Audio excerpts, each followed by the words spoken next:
तर दुसरीकडे सभागृह सुरू होताच लोकसभेमध्ये गदारोळ झालेला आहे। विरोधकांनी यावेळी जोरदार घोषणाबाजी केली। नीट पेपर फुटी प्रकरणी चर्चेची मागणी करत होते, विरोधक आक्रमक झालेले होते। लोकसभेमध्ये जोरदार घोषणा या ठिकाणी पाहायला मिळाल्या। विरोधक बेलमध्ये चक्क या ठिकाणी उतरल्याचंही पाहायला मिळालं। तर नीट प्रकरणी आणि राम मंदिर दान चोरी प्रकरणी चर्चेची मागणी विरोधक करत होते।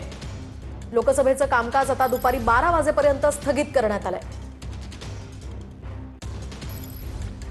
भारत की पांडुलिपि विरासत के संरक्षण हेतु प्रारंभ कई गई ज्ञान भारत निधन संबंधी उल्लेख के समय सदन की मर्यादाओं को बने रहे।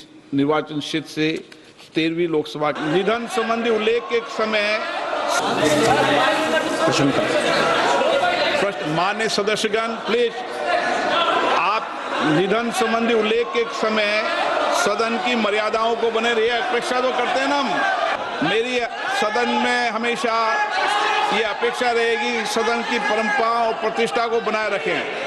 मैं सबको उचित समय देता हूं, सार्थक चर्चा हो, संवाद हो, तर्क हो, इसके लिए संसद है। आप तर्क से चर्चा करें, नारेबाजी से संसद की मर्यादा नहीं बनती है। प्लीज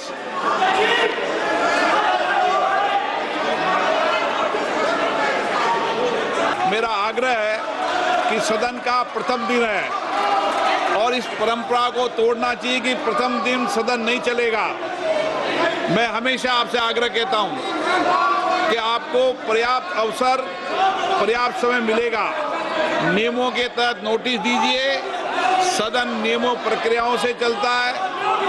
मैं आपको पर्याप्त समय दूंगा। अभी प्रश्नकाल है। प्रश्नकाल के अंदर नारेबाजी करना, तख्तियां लहराना उचित नहीं है। आप सब वरिष्ठ सदस्य हैं।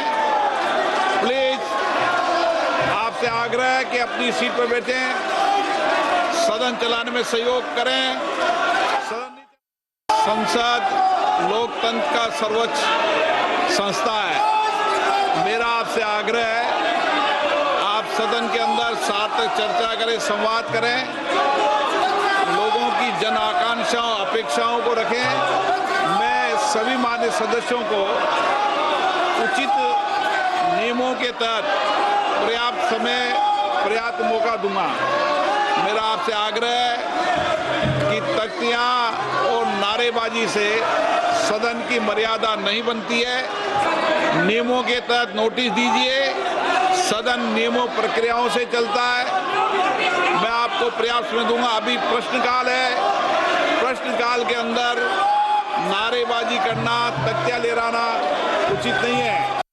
देखिए, ये जो हमारा संसद का सत्र होता है, ये इसीलिए होता है कि सब मुद्दों का जो है वो विस्तार पूर्वक जो है हम लोग डिस्कस कर सके और सरकार की जवाबदेही सब चीज़ के लिए होती है, उसी के लिए होता है। और हम लोग चाहते हैं कि सत्र चले और जो है ये अपने प्रश्न जो है वहाँ रखे। लेकिन अगर हुड़दंग करेंगे और वहाँ पे उत्पात मचाएंगे और जैसे जिस तरह से ये प्रोटेस्ट भी चल रहा है तो वो ठीक नहीं है, क्योंकि जनता ने जिस सरकार को चुना है वो कैसे सरकार चलाएगी ये उनका अधिकार है। अगर आपको इतना ही है तो आप भी खड़े हो जाइए। तो आप आर्म ट्विस्ट नहीं कर सकते गवर्नमेंट को कि आपको किसको सैक करिए, किसको रखिए। तो ये आर्म ट्विस्टिंग अच्छी नहीं है।